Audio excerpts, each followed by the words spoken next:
From this to this. Opo, umuwi na yung nanay ko galing sa Japan. Halos 2 buwan din kami nangungulila simula nung iniwan kami ni Mama. At least ngayon meron na magluluto sa amin araw-araw. At dahil Mother's Day naman, sinurprise na din namin si Mama. At eto nga, nag-impake na kami kasi sa Manila na kami matutulog. Ang alam nga lang ni Papa, magtatrabaho ako ngayon. Pero hindi niya alam ngayon uuwi si Mama. Alas 12 na nga ng madaling araw to, kaya good luck sa amin. Sa bagay, sanay naman pala kami magpuyat. At sana talaga hindi kami mahuli ni Papa, no? Kaya napabili ako ng kape para magising naman yung kaluluwa natin. Pero baliktad talaga yung effect sa akin ng kape. Isang oras nga lang, nakadating na kami dito sa Naiya. At sa puntong to, nagtataka na si Papa bakit nandito kami sa airport. Pero nung nakita ni Papa si Mama, nag-iba yung reaction niya. At kahit ako, hindi ko na mapigilan yung saya ko dito. Sakto nga yung pag-uwi ni Mama kasi Mother's Day ngayon. Opo, late upload ako, no? Nako, kung alam niyo lang, simula nung umalis si Mama, makikita mo talagang naging malungkot si Papa. At kahit hindi sila showy, alam ko namang love na love nila yung isa't isa. Huy, sana all. Sa totoo lang, balak talaga namin i-surprise si Mama papuntang Japan. Pero hindi kami makaalis ngayon kasi sobrang busy sa trabaho. Alam niyo naman, mukhang pera ako, no? Naisip muna nga namin magstay dito sa Manila kasi nakakapagod magbiyahe. At para na rin mapasyal ko na rin si na Mama dito. Tinanong ko nga yung nanay ko kung ready na ba siya maglinis sa bahay. Kasi sigurado yung malinis sa amin ay marumi pa sa kanya. Hindi na nga ako makapaghintay, binuksan ko na yung mga pasalubong. Nagpabili nga din ako ng favorite ko na KitKat. Opo, wala na talaga magdadayet sa pamilyang to. Yung mga pinamili ko parang pang 1 year supply na to. Kaya naman kinabukasan, nagising din kami na maaga. Mother's Day din ngayon, kaya kailangan namin mag-celebrate. Kaya naisip ko, kakain kami sa labas ngayon. Parang napapansin ko, napapadala sa yung pagsuot ko ng color pink na damit. Konti na lang talaga magiging favorite color ko na to, no? Matagal na din nagpapalambing yung nanay ko sa salamin niya. Kasi lumabo na daw yung mata niya at naluma na din yung glasses niya. At dahil araw naman ng nanay ko ngayon, pagbibigyan natin siya. Kaya naman pumunta kami dito sa Eska Optica.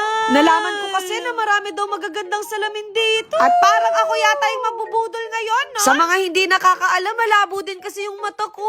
As in, Japanese talaga yung nakikita ko. Napapabudol na nga ako kasi ang gaganda ng mga specs dito. At dahil na-stress ako kakapili, pinili ko na lang lahat. Kaya naman pinagganap ko naman sina Mama at Papa. Kung alam niyo lang, sobrang thankful ko din sa nanay ko. Kasi sa 30 years na pagiging manicurista niya, natapos niya kami sa pag-aaral. Eto nga yung napili na salamin ni Papa at bagay na bagay niya. Naku, may love na naman yung nanay ko, no? Meron din mga pangbata na salamin. At nakita ko, meron din silang pang sport na shades. Sakto, may hike kami ngayon, kaya napabudol tuloy ako. Opo, lahat kami malabo talaga yung mata. Kaya kayo, alagaan niyo yung mga mata niyo.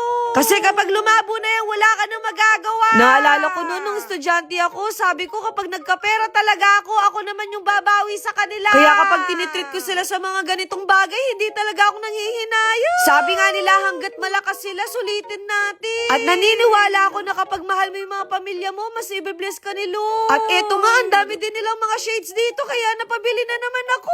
Pinacheck ko na nga din yung mata ko kung sobrang labo na ba. Dati kasi ayoko talaga nagsasalamin. Pero ngayon napapansin ko kapag nagde-drive ako, mas lalong nagbe-blur. Naalarma din ako kasi hindi natin alam kung anong mangyayari. Sinigurado ko na nga kung hindi ba ako nahihilo sa salamin na to. Nabigla nga ako kasi same day daw makukuha namin yung mga pinagawa naming salamin. Opo, yung kay Papa nakuha niya rin. Pina-anti-rad ko nga yung salamin ni Papa para kapag nasa araw hindi siya masila. At eto na nga yung pinagawa ko na salamin. Grabe, parang nagkaroon ng linaw yung buhay ko. Pina-anti-rad at blue light ko na din siya para maprotektahan yung mata ko sa kaka-cellphone. O diba, parang naka-shades lang ako. Kayo na lang siguro magbilang kung ilan ba yung nabili namin. Naghanap nga kami ng pwedeng kainan pero lahat ng restaurant puno. At buti lang nakahanap kami ng restaurant, no? Grabe, na-miss ko yung ganitong banding namin. Masaya na rin ako kasi makakapag-travel na ako. At hindi ko in-expect nakita ko yung isang member ng SB19. Kung alam niyo lang, mangiyak-iyak na ako dito kasi sobrang fan talaga ako sa kanila. Pumunta nga kami ni Bunso dito sa Dangwa para makabili ng bouquet. Dito kasi makakabili ng mura at fresh na bulaklak. Bumili pa nga ako ng isang bulaklak pero hindi ko nasasabihin kung kanino. Kaya sa lahat ng mga nanay dyan, Happy Mother's Day! Salute sa inyo sa lahat ng mga sacrifices nyo! Ayun lang! Bye!